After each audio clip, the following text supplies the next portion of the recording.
Okay, so welcome back to Everything from Nothing. This week we're joined by Mr. Larry O'Sullivan, who's a poet, historian, and a general nice guy in Thurles. That's enough, Hugh. That's enough. Now. I'm trying to embarrass you, Larry. Don't, please. What? No, I won't. Yeah, and you're from Croke Street originally, like kind of my crew are based around Croke. Yeah, born and reared in Croke Street, up in Dempsey Square end. Yeah. We had a shop there that my granddad had since the 40s, or late 40s anyway. He came up from Kerry. Oh, yeah. What part of Kerry? Sneem. Oh, wow, cool. And what, was he a cattle dealer or something? No, that wasn't him. That's correct, yeah, he was. Hey, cattle I've dealer. remember- Sorry, I didn't know that. Cattle dealer. Cattle dealer. Cattle, yeah. Yeah. You told me that, did you, before? Or something? I could have. Yeah. But Wow, and he came up there, bought that shop, and yeah, he bought some land in a couple of places as well. I don't know where he got the money then. wow, fair play. Why did he come up from Kerry to here? I don't know that either. Wow. Maybe he had to. Yeah. You know, Yeah. people, there's a lot of things hidden back those times, but Yeah. Why maybe I think myself, he met my grandmother in town here at the fairs. Okay. Right. They had a shop and a pub in the centre of the main street. Okay. Who were they? It's What- Burroughs. Burroughs was their name. Yeah. Where was the pub and the shop? It was 22 Liberty Square. It would have been part of Elegance. It would have been Fieldland's Chemist. I know it, yeah. In the 60s, 70s, yeah. Yeah. It was a pub come grocery, but mainly a pub, I think, later on. Burroughs, that's an unusual name. Like, It is, yeah. like I'm looking at all the old names around shops in Liberty Square and stuff, like where my grandfather was Stragman's. And then there was Benson's somewhere else. There was Johnson's. Yeah. Didn't seem like typical Tipperary names around the square like back in those days. Yeah, but I suppose we're only emerging out of the English control of the country. I was just going to say, Yeah. Benson and Johnson would be pretty English names. Yeah. Haley, it was your crowd had the square taken up. Taking it back. Larry wants to talk to you about it now. No, I'm not into that. Oh, no, but it was. No. Good. It's probably something that was a residue of the English government being here until I suppose 1920 anyway. License was where Apache Pizza was. That was License back in the day. License. Yeah, I don't remember. I remember Rooney's restaurant there in Friar Street. Oh, where P.T. Dwyer's shooting. Yeah, where the setback is there. Yeah. That's class. Yeah. So your theory is that your grandfather came up here because of... He would have been at fairs. They had Yeah. large cattle and sheep fairs here. The first Tuesday of every month, I think. That was up in the square, wasn't it? That was all the whole square was taken over. You can still see the metal fixings on windows in some premises where you tied up the cattle or horses or They wouldn't whatever. break the windows or the doors. Yeah, but Jeez, I've never noticed that. That's how I keep an eye out next time I move to the square. Like, Yeah. there's a very fancy one up in Mitchell Street at Fitzgibbon's house there. oh, It's yeah. painted blue and it's got a ceramic Tiny. plaque in the centre. Oh, no way. And that's, yeah. You don't think that your... has it ever crossed your mind anyway that your grandfather's money was linked with him abandoning Kerry? I just don't know, to tell you the truth. It could have been my dad was born in 27, so he was up here since I think they got married in 25. Right. Wow. So maybe he just worked hard and made money to Yeah. purchase certain amounts. That, There's a few people I've heard of coming up from Kerry like that, cattle dealing and stuff. yeah. I think Michael O'Sullivan, the Tower Bakery, I think his father or his grandfather did something like that as well. Yeah, they were from the Kenmare end. Yeah. And we're all joined up now because my daughter lives with yeah. his son. Yeah, So that's class. Yeah. or Sullivan's. Yeah. And he was a cattle dealer as well, wasn't he? The grandfather. I'm not sure now. I think I'm not sure. He could said have been. was or something Yeah. like that, and he bought farms up in Killee or wherever. Yeah. That's class. Yeah. But and you studied history as well, didn't you, or whatever? Yeah, I studied history in Truman, in Kilkenny. It was an outreach of Maynooth. Class. So I done a degree there in local and community studies. So did you have to focus in on Thurles for that or anything? No. It's probably best to focus in on your own local area anyway, because you have an innate knowledge of it, you know. Were you always like kind of? Did you always want to know history? Like, were you always like kind of interested in history? No, when I Yeah. was going to school, I hated history. Yeah. Yeah, I just was into geography and chemistry and that kind of stuff. How old were you when you kind of started getting intrigued by history? Like, Too old, maybe. Maybe when I was 45 or that. Yeah, geez, I would have thought you were only like 30 now. Jeez. yeah, well, that's the way I it think goes. it's mad though. Like, it's really good when you get interested in those kinds of things a little bit later in life, because they're things that you can really teach yourself and go and read yourself. Like, I ended up studying a lot of sciences, and I'm really glad I did it that way, and then developed my own interest in things like history and geography and stuff, Yeah. because you can go off and read. What did you study first again? You did a couple of things before medicine and stuff, did you? What was it? Yeah, I have a BA honours in art history and art therapy, and then a few 5 or so years after that, I did a master's in cultural theory and education, All right, okay. and then came to medicine. So yeah, it's like Yeah. they're things. I was so glad that I got taught physics and chemistry, because I Yes, would have found them really hard to break down and stick with myself. Okay. But the history and the geography and all of those other areas, you know, cultural theory and stuff, they're things that you can go and read for yourself and develop a Yeah, deeper you understanding you of. might come across an interest, yeah. Yeah. So it's great that it's so varied, and there's a lot more chance to study now, you know. Yeah. Especially. I think a lot of people find, like, especially like local history, really kind of really interesting, because it's the areas you're living in, and like all the stuff of like the places you pass and all that. But like, that's not the stuff you'd learn in school or learn through a degree. So What did you No, look they at? don't really have time for that, I suppose. What, but what did you look at? Was I it the War of Independence or something? no, like no, that? I Or don't was it really back- have. time for that. And then, well, I Yeah, was is down with my Yeah. mother's uncle, Mixie O'Connell. We were Yeah. down at the commemoration there last weekend. Wow. But what I'm doing at the moment is recording birth records from the start of the birth records in 1864 Wow. up to 1870. I just decided to do those 6 or 7 years. It's time consuming, but Yeah. I'm trying to pick out artists and families and, you know, map it out then maybe eventually.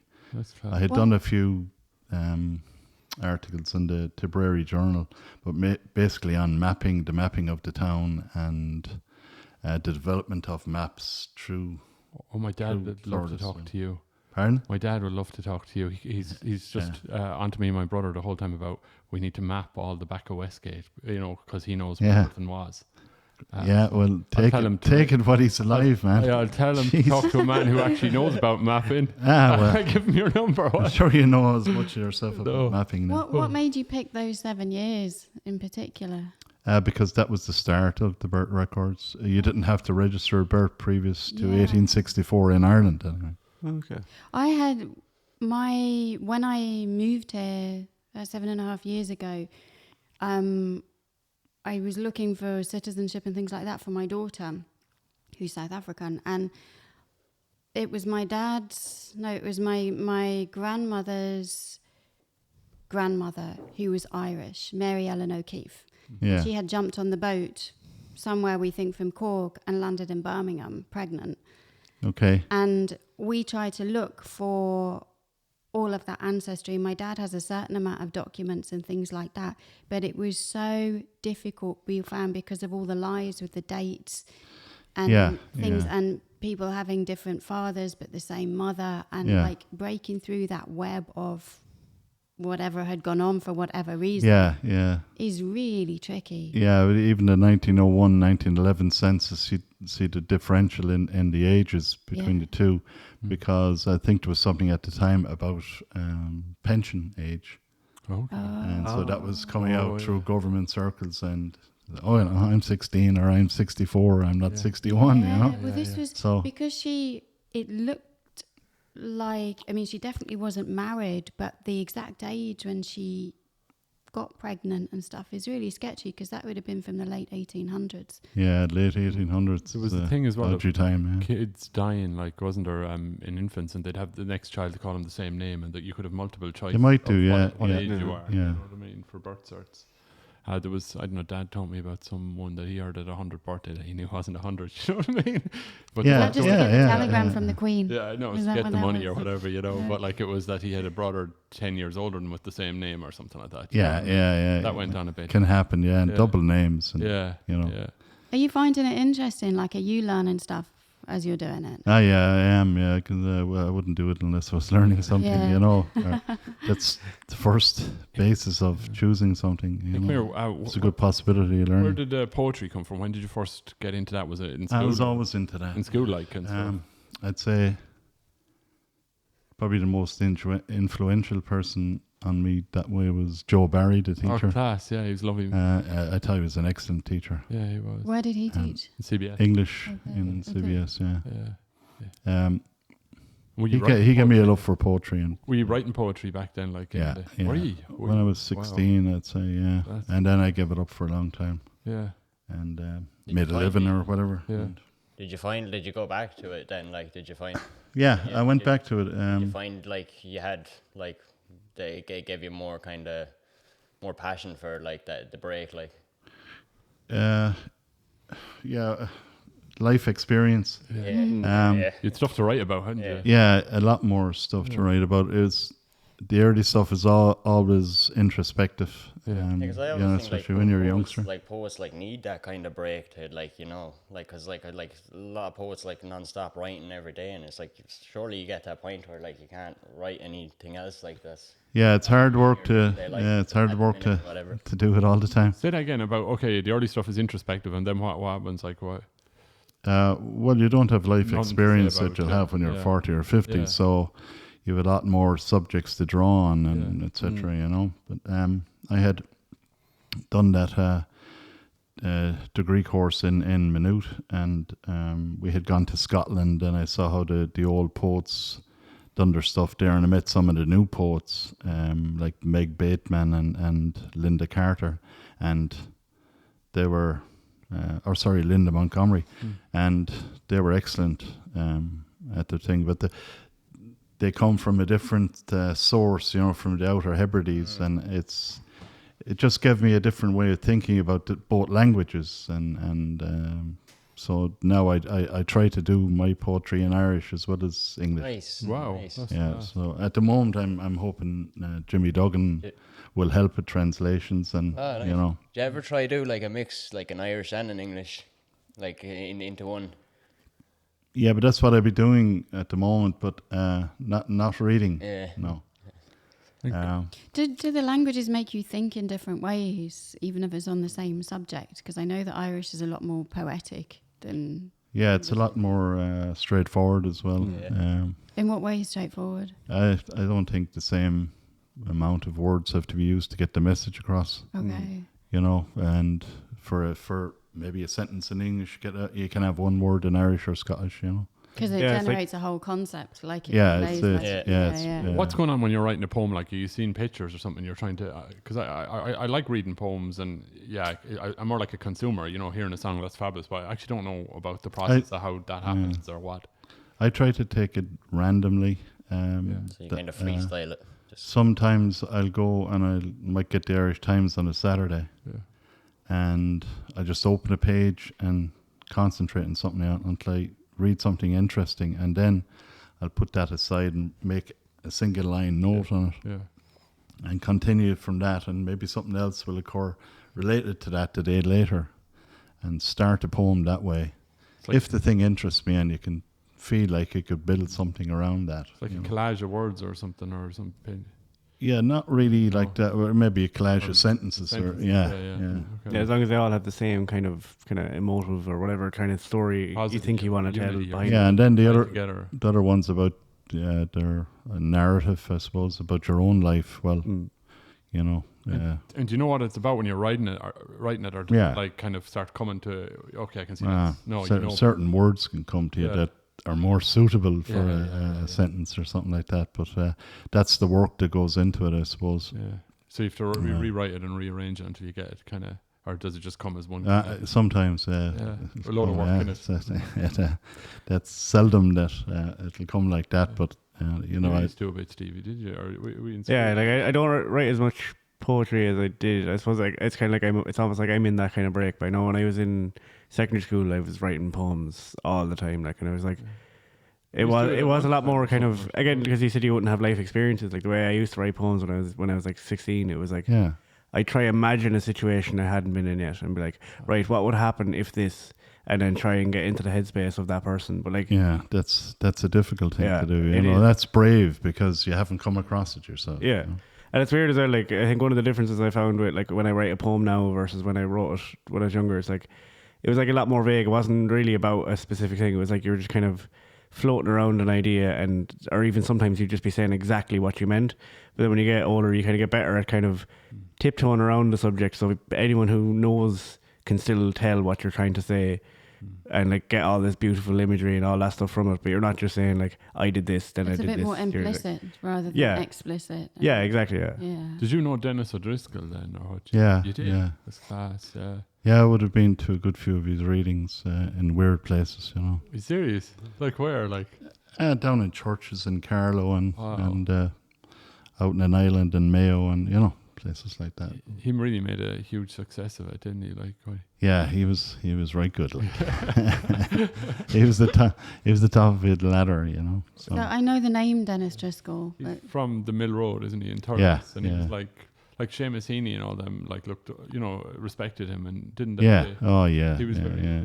He had wrote that thing, Circling the Square and stuff like that. You know, where he name checks all the places. was Yeah, he the guy yeah. that was a bit wild and No, I don't No, think so. He worked. no. Did he work in the tax office or where did Yeah, Oh, that's not very wild. the No. customs. Customs? Yeah. So I'd even say less wild? there wasn't much investigated there. It was all poetry up there. No, it was only tick the box and open the book again. Get the poems written. No? Yeah. Yeah, but he was brilliant. You know. Yeah. We had a very studious family. Prunchius, they're brilliant. Same. Prunchius was one of our lecturers in Maynooth, Yeah.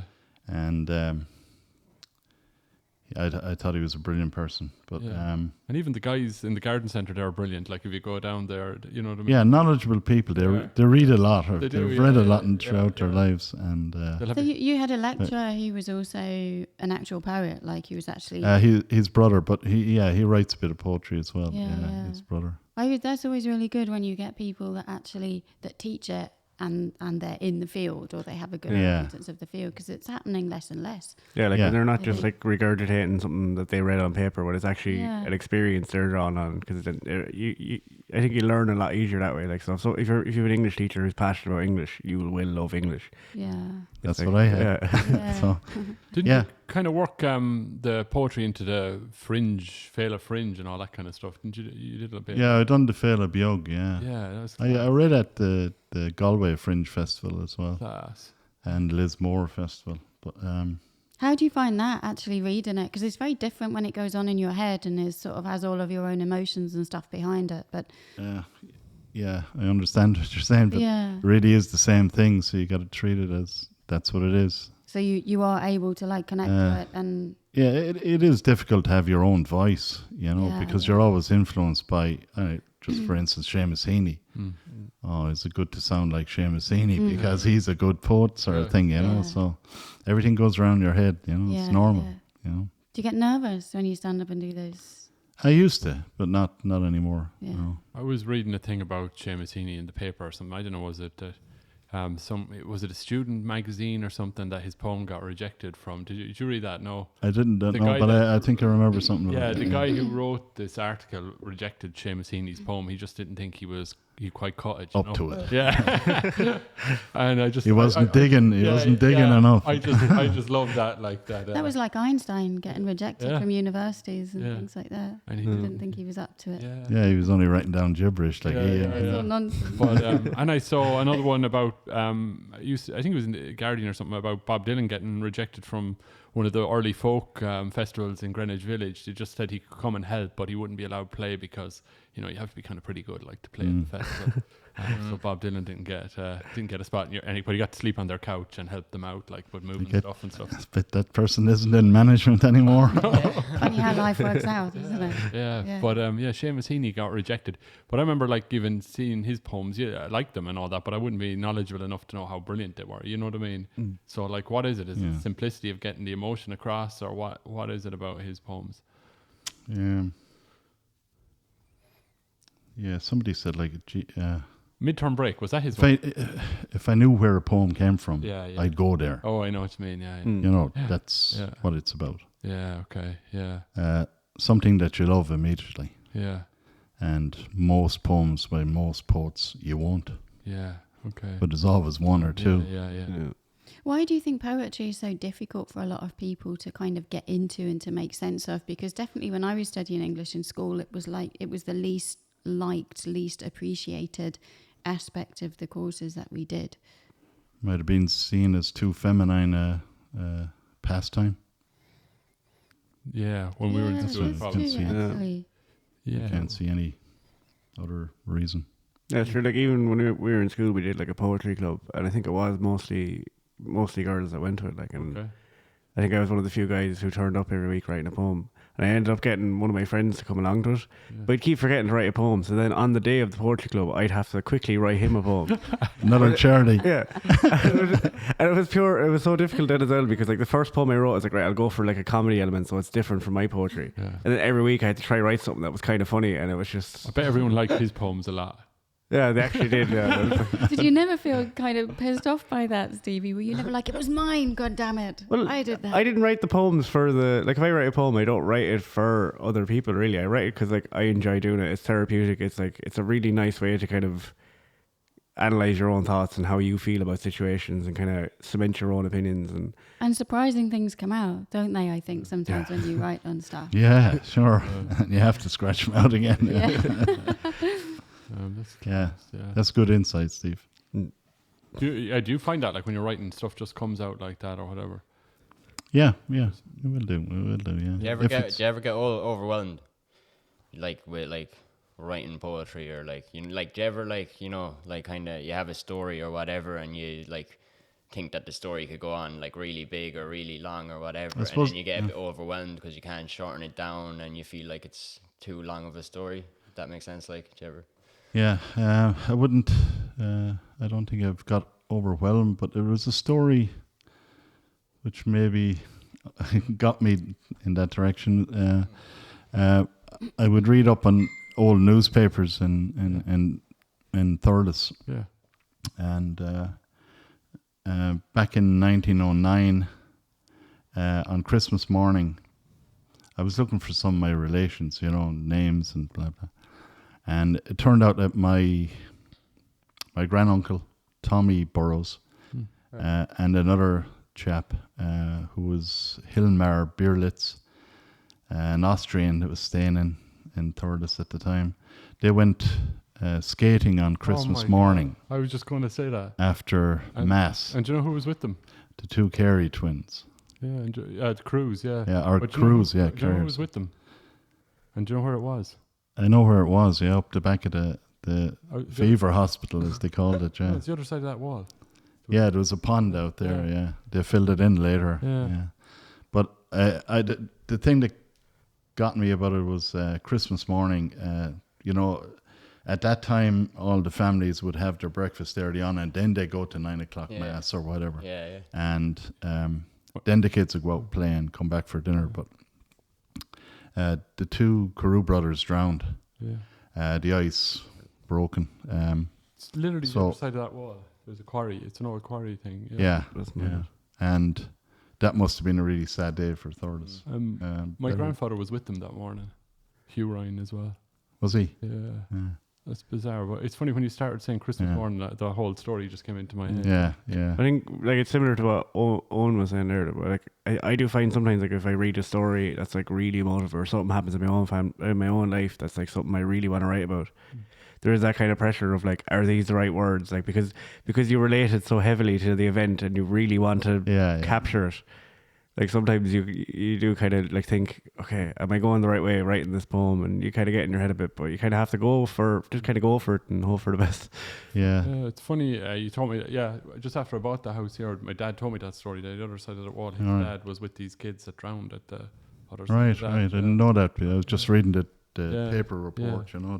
But it's this whatever morning it it was terrible. Yeah, but yeah, that overwhelmed me slightly. yeah, But and I wrote a poem about it, Yeah. but it was the most difficult one I ever wrote. Yeah, I'd say, yeah. you know. but yeah, you're involved in that whole bereavement. Yeah, It's a support group, isn't it? More than yeah. We lost our son 17 years ago now. yeah, He took his own life back out near our own house Yeah. there in Turtla. yeah, Richard, we knew him as Dick. yeah. 17 years ago, I remember it. Yeah, well, Yeah, so it doesn't feel like that long ago. he's gone as long now as he was here. Gosh, You know, he was yeah. 17. If you'd asked me, I would have said 5 years ago or something. Yeah, How yeah. time flies. Just Yeah. the only really matters to the Oh, parents, I you know. Right? Yeah. It's a while after that, I came across a bereavement group called Anamcara, Oh wow. a charity for bereaved parents. It was quite a while after that, 2008, I think, 2009. Anam Kara's So- name friend or something. What's that word? Yeah, mean? soul friend. Soul friend. Yeah. So I found them great, Yeah. and it's basically like sitting around here. There might be 6 parents, bereaved Yeah. parents, or 10 or Yeah. 2, Yeah. and we'll have a counsellor in case anybody gets too upset or whatever. Yeah. And we'll have tea and coffee, and we'll do it for an hour and a half exactly, and there's no going over the time because people have to get to different places. And we have 12 centres around the country, Yeah. including in Northern Ireland. Is there one in Tip, like, or what? Yeah, just we go to the Horse and Jockey. We have a room there on the How often do you do that? third Monday of each month. That's not very well known locally. Like, That's from me, amazing. Like, I think Yeah, that's from- amazing. Like, Yeah, me Or working I in didn't mental even health, think like, anybody like even tried to do like things like that or try to. yeah. It That's was, it really was good. started by 2 ladies up in Dublin Yeah. who'd lost their kids. They're back. I don't know when. Tell you the truth now, but I think around 2008, and fair dues to them. They just grew and Yeah. grew, and they formed a charity. Yeah. They saw that the need was there, and it's been very good. You know, I've gone and given talks in different places because we constantly get advice and counselling ourselves. Yeah, yeah. And we go on courses. You know, it's 1-day courses to try to learn a bit more as such. where do you find those courses? Because it's such a specific area of bereavement. Well, it's the courses are found not by us as individuals, but by Anamcara themselves. You know, Haley's a psychiatrist. I don't know. You know. yeah, I do from listening to the other things. Yeah. So you didn't know about that group, did you? Not? No, I didn't. Like, it's really, really hard to place people that have lost because there's very little around in terms of bereavement support, and bereavement. It is really specific. Like, the general feelings of loss and grief, but there's different specifics within that. That if it's not addressed, then it's almost like there's not really much point in attending bereavement work. Yeah. And the point is as well, like a lot of it is.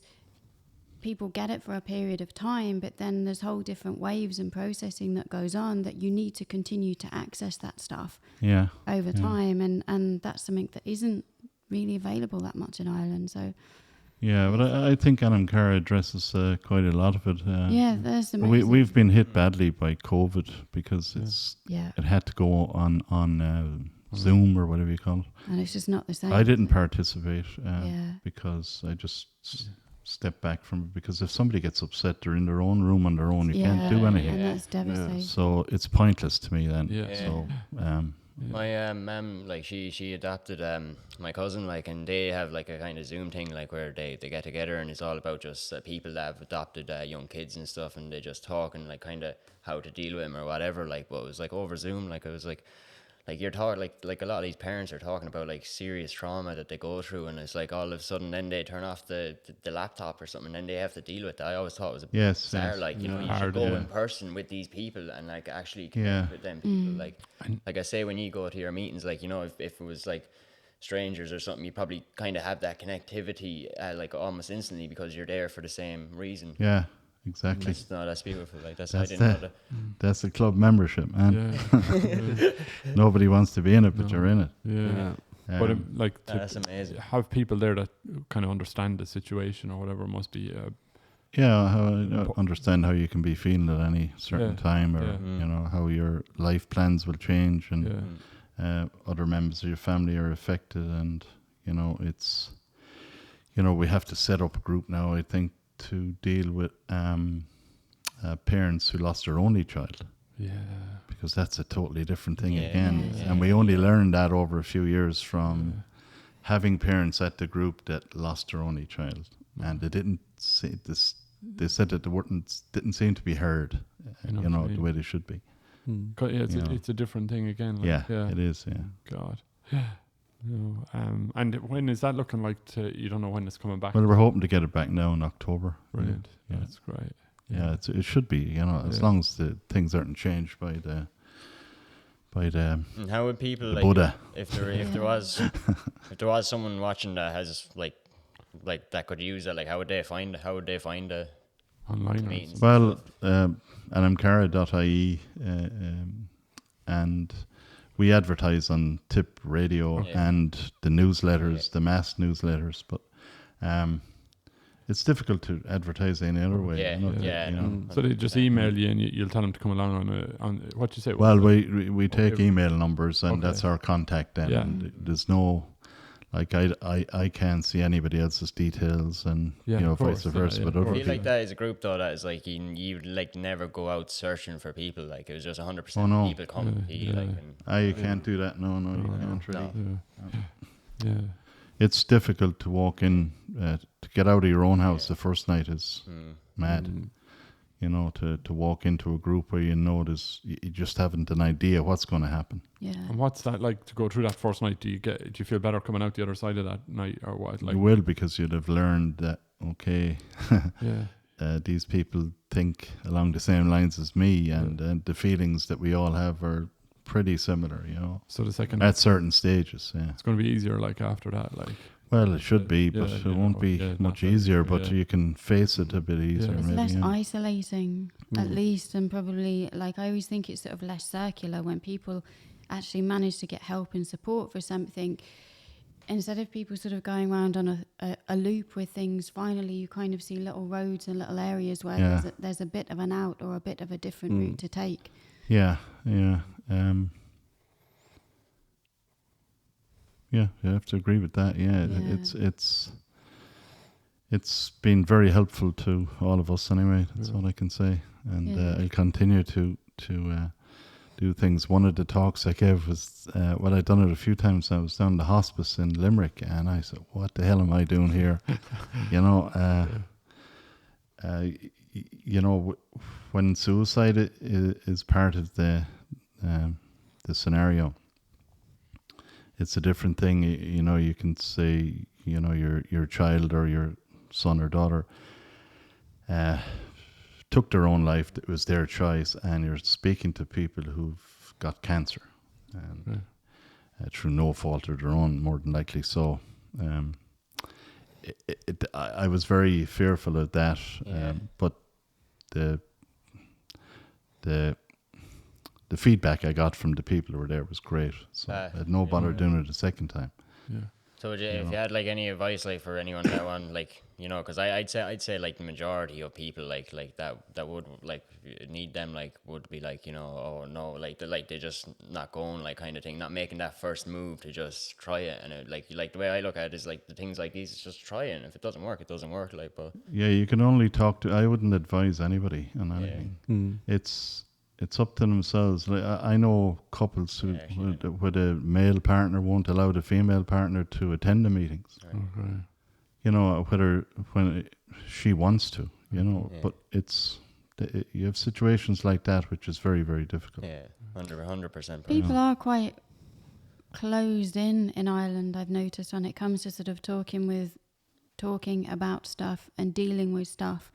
And it, you know, even just kind of touching on it at the beginning of this today, like saying sort of secrets are kept and things are kept closed in, and people don't get things out and deal with it. And there's still a lot of closed door stuff in Ireland that, you know, isn't really helping anymore.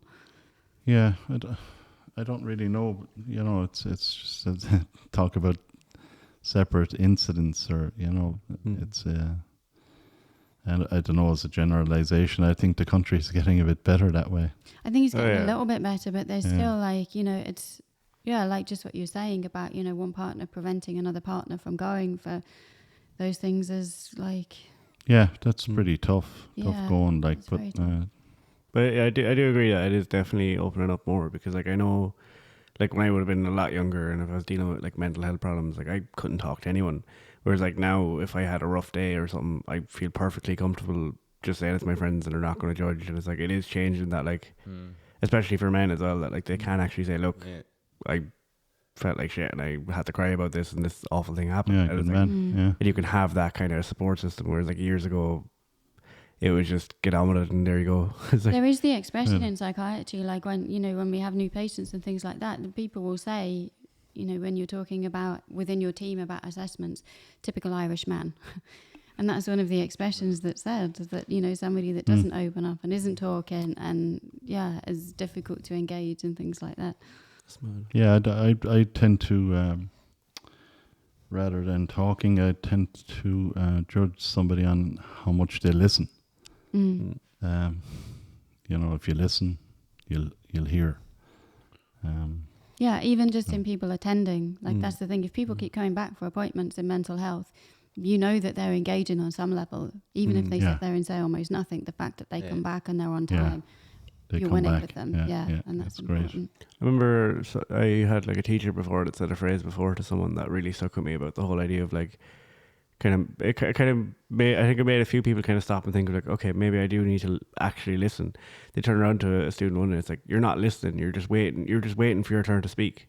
And I thought that was a really nice way to put it, that some people think they're listening, but I think you have to actively listen. You have to take in the information. You can't just sit there and go, I'm waiting until you're done and here's the thing I had planned saying 10 it's minutes like ago. one mouth and two ears for a reason. But it's not always that easy to listen, to actively listen. And sometimes when you do, you'd be surprised what you'd hear, like what people, if you actively listen to somebody. I think like there's a difference between, I always looked at like listening and hearing as like a different thing. Like, so I could like, you know, be doing whatever it is, or on my phone, for example, I could be texting and I could hear you talking to me, but I'm not like fully engaged in every word. Yeah. And then I put down my phone and it's like, wait, what did you say? And I did hear you, but it's just like, it just goes out and it's like, I wasn't listening. I was hearing you, but I wasn't listening. Like, But listening and like hearing somebody's a whole body experience. Like that's again why the Zoom things haven't been quite as successful. Is because, you know, you have to be in Because you're reading all the presence and markers. You have to be a good listener to be a poet, I'd say, yeah. I wouldn't think so. No? I'm not sure you know. Are you a good listener? I think you are. Maybe I'm too judgmental to be a good listener. Larry, you had mentioned when you walked in here that you spent a little bit of time in the States. No comment. When was that? When were you in the States? 72. Well, that must have been amazing, was it? Where'd you go? New York? I went to New York and I worked in the Hamptons. So Wow. it was good. But this is where before there were the Hamptons, you know, now. Yeah, well. It was just a sand dune. And Were you there in the summer? Because they were summer in the Hamptons. Yeah, for the summer, yeah. Were they loaded like? Yeah, there was a lot of money floating around. What work did you do there? I worked in a hotel there in the kitchen and serving millionaires probably, you know. Yeah. Did they tip well? I don't know really. any stories of any mad like famous people I was in the kitchen, I wasn't you waiting. met, or who would be your like the most famous person you met, or have you met anyone working there? Like, No, I didn't meet anyone famous. No. And come here, were you living in Thurles or Dublin that time when you went over to America? Thurles. Thurles, yeah. No, just over for the summer, was it? Yeah, my dad had died. I went to boarding school in 71 to Dungarvan. Yeah. Dad died in 72, and then that summer I went to the States. Yeah. And then I went back to boarding school for the the last. Jeez, they must have had great stories for the lads on board at school if you were still in school enough to I that. don't even have it. I'm all forgotten now. Though. What triggered you to go and do that? If you're in boarding school and things like that, what made you think to go there? Myself and a guy called Pat Power and Mick Wallace, the famous European Parliament guy. Oh, you know, yeah. Mick. Yeah. Myself and Mick were in the same room. We had 2 beds in each Yeah. cubicle, and that was our. Yeah. I bunked with him for a year and a half, and a guy called Pat Power. We were going to go to the States and visit his Mick's aunt, was a nun in Peru. What? We're going to buy a car in New York and drive it down to as far as we could get towards the Panama Canal, sell it again, Whoa. and hitch the rest of the way across to Peru. So God. That's amazing. I actually always wanted to do. She like Did you do? I didn't do it. No, my uncle intervened and he said, "No, you're not doing that." And we didn't have the freedom we have now. Youngsters have now. So never go back and do it now. Yeah. I wouldn't. I mightn't have the health to do it now. But New York was a very overpowering place. Really, when you're in the city, it's so hot and so humid all the time. Constant, never stop. You know. So. And do yourself and Mick Wallace, like, do you still talk or keep in touch or anything? Or? No, I still have his letters that sent me back from Peru. All right, but I tried to contact him once when I was up in Dublin. Yeah. He had a few restaurants down there at the I remember the Italian one. I've ones, gone into yeah. that a few So he times. bought a It's lovely. winery in It's Italy. lovely. Literally, yeah. Yeah, he wasn't about. He was in Italy or somewhere at the time. But no, I don't. How did you travel to the States? Did you go by plane or boat or Yeah, plane. plane? Yeah. Okay. And then you were a little while in New York, and then you. Well, pitched out no, to I went straight away to a place. You had to have people to put you up, Yeah. and you had to have a letter from them. So Peter Bulfin and Finton Stable had an Irish bar out there in Islip on Long Island. Oh yeah. And I stayed there upstairs over the bar. Got to know the guys downstairs. The first day I was there, I got out with a few of the lads to the first McDonald's that was opened on Long Island. Wow. And I couldn't wait to get out to it. So I was there for that. That's probably the most famous thing I done. Visited McDonald's, the first one in Long Island. What do you think? Yeah, wow. McDonald's? No. Were you let shop. down? Not when you come from a shop, you're not really Impressed by it. No. Wouldn't be anything like JK's with that. How was the food there? Was that the McDonald's food? Was it? I don't remember much about the food in Wasn't America. that impressive then? We were living like when I got a job after a week out in the island, Yeah. working in that hotel. So I got a speedboat over from a place called Bay Shore. He's very exotic And altogether. It's very James Bond, that is. I would, Go down to Johnny's speedboat. He'll take you over there. You know, so they knew everyone. You know, so the holidays. headed across 7 miles across to Fire Island. Yeah. So I stayed there for the 5 months. Then had Mondays off, so I went back to the lads over the pub and Very, on the Monday off. very exotic, isn't it? And But it was party all the time. Work and party. I mean, when do the private jets come in? Yeah. Like the roads there were just the size of the worktop. Like Wow. The roads are only for bikes and Yeah. they had other Yeah. dune buggies or something like golf carts or something like that there. But it was just sand and sea and little roads. You never fancied going back there after school or anything? Not really, no. It was good while it lasted, but Yeah, New York is cutthroat. Did you go? from You, America. you went to Dublin after school, did you, or what? No. I worked in Doheny and Nesbitt's for a while. Oh yeah. That's another famous thing. what's Did that? you? What? The pub Yeah, we got engaged up there as well. in Danny and Nesbitt's. Yeah. Aye.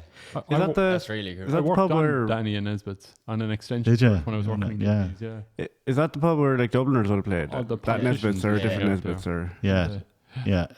All the RTE crowd were in there. Andy O'Mahony and jeez. Was it brilliant? Was it? Yeah, So, I thought it was great. Like, and you get the French crowd in for the rugby matches, and they came in one day with a French flag, every colour, and covered the whole pub, one end of the bar to the other. How I long had did to- you work there for? I don't know, over summer again. Yeah. Class. Brilliant. Anyway, So, are you going to read a poem for us? may do. Yeah, Huh? may do. What are you going to read? Let's see We now. have a selection here. I love this. I love when Huh? guests we had Jim of the Mills sing a little bit, and Yeah. like Yeah, this is a was great. Yeah. class. He is, yeah. it's always a good performance of it. This is it's a little ditty by Cathal O'Mweinig, otherwise known as Charlie Mooney. Yeah. And he entitled this one A Roll. Cool. It's crazy, but I'm on a roll. It doesn't often happen, whether you're a gambler or not. Something must break.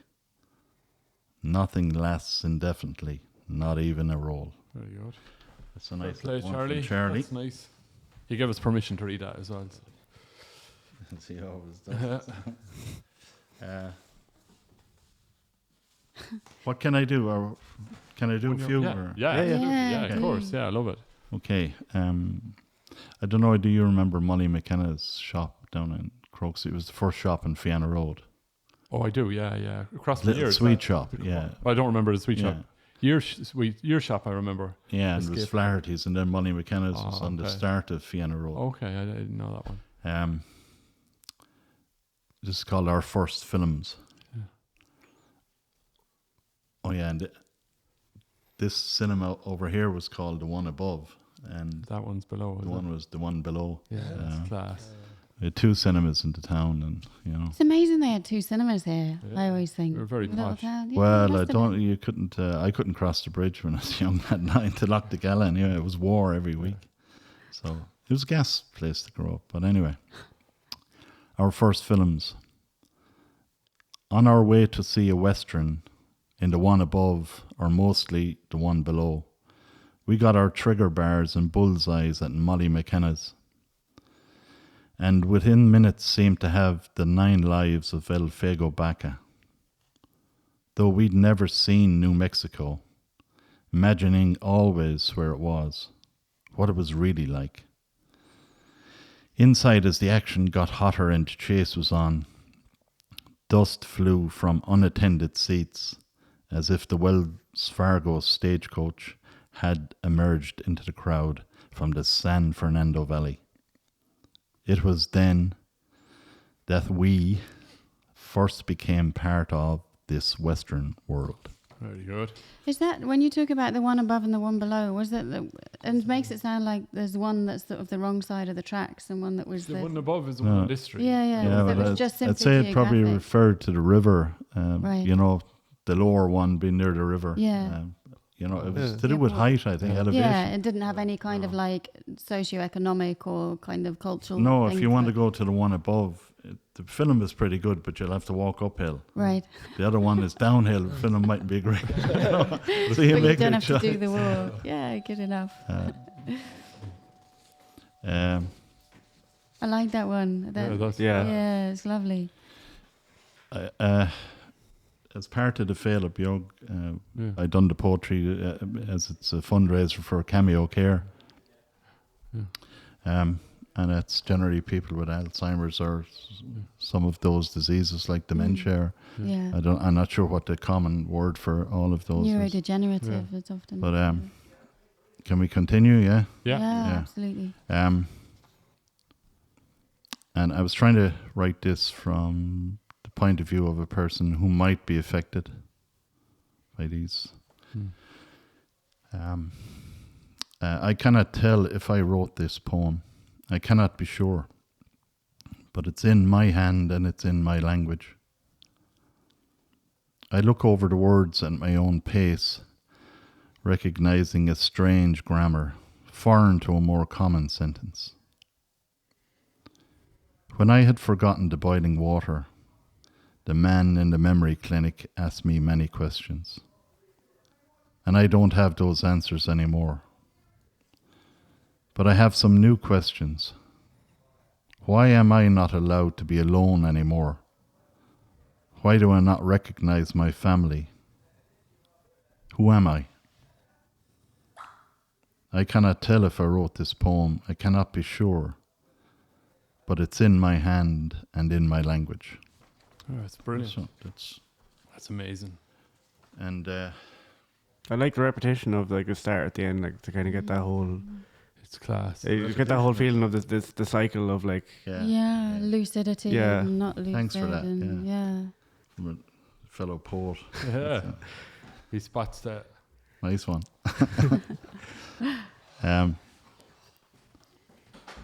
What were they selling? Sorry about that.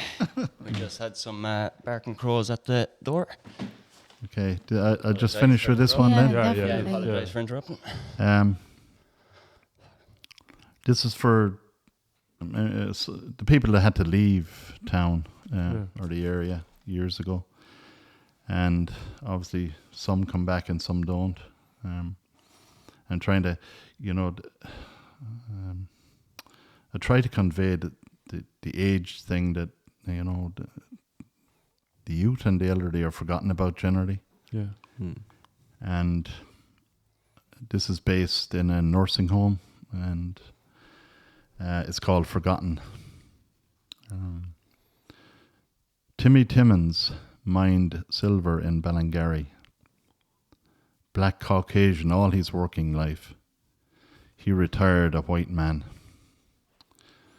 Judy Phillips had a small farm on the Hungry Mountains. All her kin now gone, drinking Canada dry. Korea Paddy fought in someone else's war. He wonders now whether he was on the right side or if he could return his scars to the rightful owners.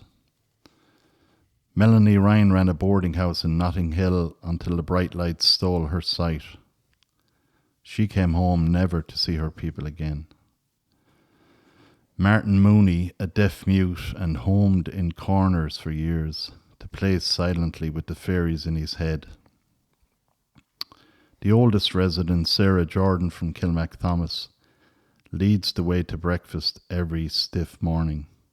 She always had a nose for the home porridge. This aged army in want of attention shuffled slowly in their new soft shoes, some forgetting what was remembered yesterday, others remembering what is best forgotten. Sinead. That's very good. That's won't, really good. Lovely. Thanks very much for that, Larry. That's Yeah. fabulous. That Thank I Good.